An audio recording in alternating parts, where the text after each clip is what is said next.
Seen from above, a brown river with green shoreline winds its way through terraced sandstone canyons. Cloud shadows move across red and white rock formations. Spires with rounded tops stand tall under a blue sky. Bike riders and hikers travel across the land. When we come out here to these lands, they humble us. Biker pedals up a dirt trail, a river in the distance. Then people watch a sunrise. They make us think not so fast. Hikers move through a high-walled slot canyon. Photographer on rocky ledge. It's wild and it's rugged. There's an element of danger and an element of wonder. And the colors are amazing. Green plants line river, then red sunrise. In Canyonlands, unhurried exploration allows time for surprising discoveries about the landscape. Canoes on river shore. About an ancient past. Tan rock formations. About ourselves. People at overlook.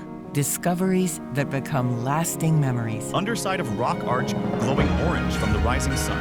Moving through the arch reveals canyon and rock formations below in brown, red, and tan. Title in white, Journey into Canyonlands. A wide expanse of red and brown spires and mesas illuminated by golden sunlight. Then, Autumn Gillard. Canyonlands National Park is a part of the ancestral territory of the Nuanglu people, or the Southern Paiute people.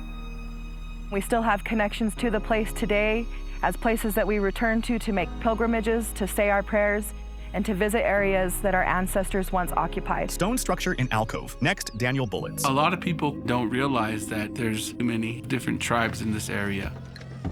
The government put us on reservations and didn't allow us access to these areas anymore. And so we want people to know that even though we're not living here anymore, we're still a part of it. White petroglyphs of sheep and dogs, then cattle herds near rock towers. By the late 1800s, ranchers used much of this area for grazing, followed by uranium-seeking prospectors in the 1950s. Others had a vision grounded in protection and preservation. After years of advocacy led by Bates Wilson and others, Canyonlands National Park was established in 1964. Ranger Cadence Cook. We oftentimes get compared to the Grand Canyon, but while the Grand Canyon is almost twice as deep, canyons here are twice as wide. A brown sculpted landscape. Now, Ranger William Leggett. I think people are attracted here by the scenery, but when they come here, they're faced with time and the history of our planet and all of the forces that had to come into play to create a landscape like this. Blowing sand. If you look at the rock layers, you can get that sense of, oh, I'm witnessing millions of years of time right before my eyes. Red terraced mesas dusted with snow under fast-moving clouds. Rain fills a large depression in a flat rock. Erosion is what carves the landscape, and most of the erosion is caused by rain. Boulder Field. When it rains here, the normally dry canyons flood, causing a mixture of water and sand to create a slurry that charges through the canyons and carves the canyon walls and cuts into the canyon bottoms. Fast-moving water. Over time, geologic forces have created the unique landscapes and dramatic landforms of mesas, canyons, and spires that now define the districts in the park.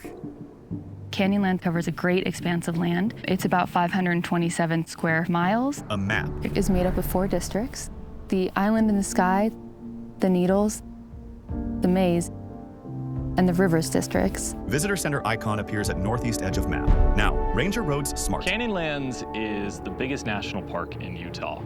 People can find their own adventure here, and that can come in all sorts of shapes and sizes. People walk toward Overlook. Island in the Sky offers many ways to explore the landscape firsthand. Scalloped Canyon landscape. At Grandview Overlook, you have the most expansive view in the park, looking towards these absolutely beautiful canyons that are the Green and the Colorado rivers making their way towards each other, where they meet at the confluence. 2 rivers join in Deep Canyon. The Schaefer Trail Road may have originated as a Native American footpath. Sheep herders used the trail for moving their stock. Then it was expanded for uranium mining. Today, it provides a thrilling ride down to the layer of white sandstone along the canyon's edge. Car on winding dirt road. When you are descending the Schaefer Trail, you are losing about 1,500 feet of elevation, and it can be quite harrowing, especially if you're on the passenger side. From car, a steep view into the canyon. Exploration continues around the White Rim Road, taking you deeper into the backcountry where something valuable awaits. From a flat rock overlook, 3 people gaze at red rock formations and a river. Then, Ranger Rachel Toops. In Canyonlands, you mostly will hear the sound of birds. The wind, you'll hear thunderstorms, but more than that, you'll actually experience silence. Scattered shrubs punctuate the canyon floor below towering sandstone walls. Cloud shadows sweep across a field of tall spires split by a deep canyon. Then, a map. The Needles district of the park is a little bit more south from Island in the Sky. Red and tan rock walls and spires. It is primarily known for beautiful geologic formations, a lovely scenic drive, and lots of great hikes. The landscape is carved into spires. I'd say they probably look a lot like skyscrapers in a sense. In fact, a lot of the early explorers likened that part of the park to a lost city. Hikers walk through a narrow slot trail. When you go to the Needles district, you're surrounded by these formations, so you're very much immersed in the landscape. Same hikers between massive rock walls. Striped red and white rock. Stripes are horizontal. Fields of giant toadstools. Tan on top, red on bottom. Looming stone monoliths. Cracks show horizontal layers. In the Needles district, a vast system of trails leads hikers through one of the most remarkable landscapes on the planet. Shrubs and small trees cover the ground, red and white rock towers in distance. But for all of its rugged grandeur, this desert is also incredibly fragile, with vulnerabilities that are easy to overlook. Lumpy tan soil where a yellow flower grows. Biological soil crust is incredibly important. You'll notice it's knobby black and sometimes even white on top. It helps absorb water and make sure that the big monsoon storms that we have don't wash away that really important soil. One footprint can make a huge impact, so we ask that folks stay on the trail and be really mindful of where you're stepping. Soil crushed by footprints. There is a complex community of microorganisms in biological soil crust, including cyanobacteria, mosses, and lichens that work together to sustain life in deserts across our planet. Yellow full moon low above a landscape with plants and rock formations. Another community, one of spectacular proportions, rewards those who are drawn out into the darkness as day turns to night.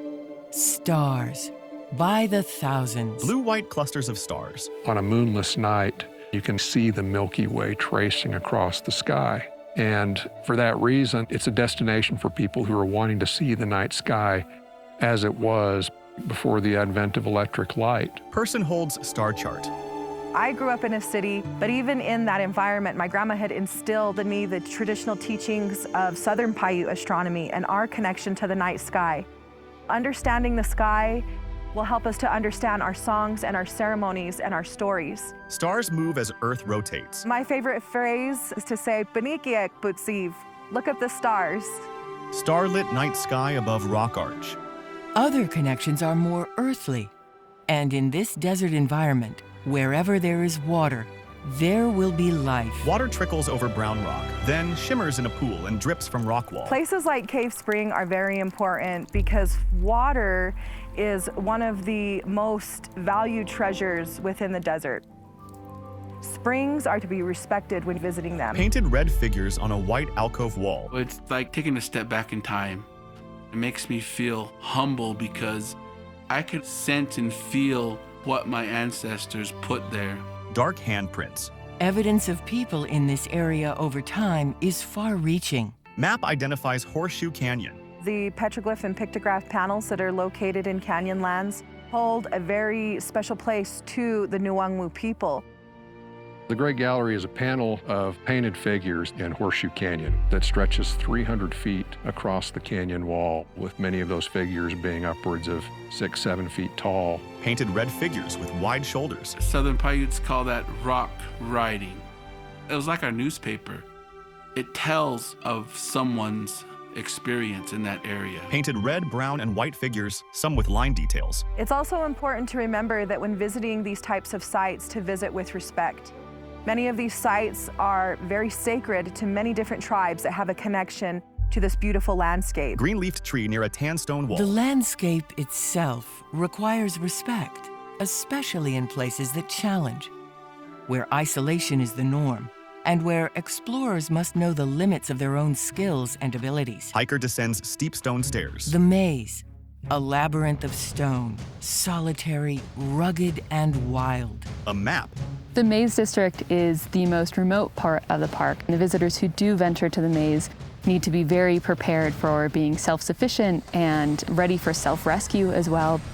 But they also get the reward of immense solitude and very unique wilderness experiences. Truck wheels on traction board. Now red, eroded buttes. There's no paved road going into the maze. If you want to get out here, you've got to drive hours on dirt roads and then hours again on rough trails. Vehicles traverse rocky dirt roads.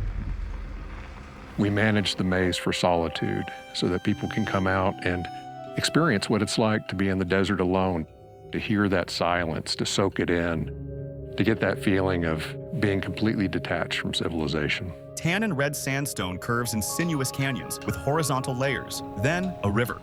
Running through the heart of the park, defining the district boundaries, is water. Paddlers in 2 canoes, one red, one green, travel on a river. The rivers themselves are a district of Canyonlands. They're an environment that's defined by water in a very arid landscape. Ranger Steve Young. Floating on a river that's carved this phenomenal canyon, it's taking you to places of incredible solitude in the heart of the wilderness. Young girl canoeing. Water is the lifeblood, we have to have it. People lived along the rivers through the last 15,000 years. River flows between green, shrubby banks. A lot of our culture is based along the Colorado River, from clear up here in Canyonlands all the way down to California. River winds through canyon. Rivers are very significant. All water is very significant to the Nuangwu people. It is a gift that is given to us as humans to sustain our life. Green grasses on riverbank. Now, archaeologist Noreen Fritz. The Park Service mission is to preserve and protect these resources. Log structure. We're keeping these places standing and in good condition for future generations. She tends to rock wall. Now, stonemason Herschel Talashoma Jr. I don't just go up to a site and start working on it. I go and figure out who was here first. They had to be scientists, they had to be observers. They were great people in order to live in a country like this. He stands near a stone structure overlooking the river below. To us indigenous people, these are not ruins. We do believe that the spirits of our ancestors still continue to come and visit these spaces. And that is our connection to our ancestral line to these areas. That's our teaching. They've never gone. It makes me feel good to have other people enjoy it. Herschel makes notes in a book, walks around stone structure. Everybody is a citizen steward of the land and the resources. Alcove with stone structures. When you come out to special places, just to give respect, go there to learn, go there with an open mind. Hikers view alcove with structures. In Canyonlands, our senses become heightened by the curiosities and wonders surrounding us. Kids become junior rangers. In this desert landscape, how we choose to interact with the resource today will determine its future. Graffiti scratches on ancient painted red handprints. It's so important to have a place where people can come to feel themselves in the world. Hiker on trail. To not have the noise and the constant distraction. People watching a sunset. Well, these lands are really important because it shows us a history that happened. Wall with many painted figures. I think it's good for our psyche to keep these places wild. Hiker crosses grassland. Canyonlands is a place that I come back to time and again. Allison Mathis. It's probably my favorite place on the whole planet. Voice of Bates Wilson. It's a big country, and it is difficult. It's rough, it's rugged, and yet it's very, very delicate. It is a natural place, and I'd love to see it stay that way. Line of hikers traverse a rugged, rocky landscape with small trees and towering red and tan spires.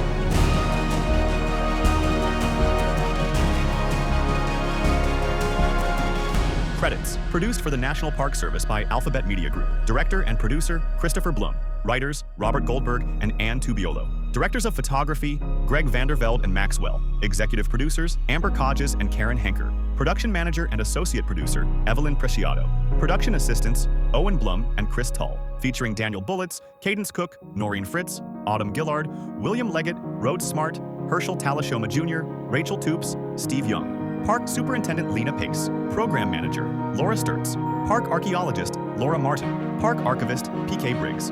Special thanks, the employees and volunteers of Canyonlands National Park, Canyonlands National History Association. This program was made possible by entrance fees collected from Canyonlands visitors. Thank you for your support. The NPS Arrowhead logo.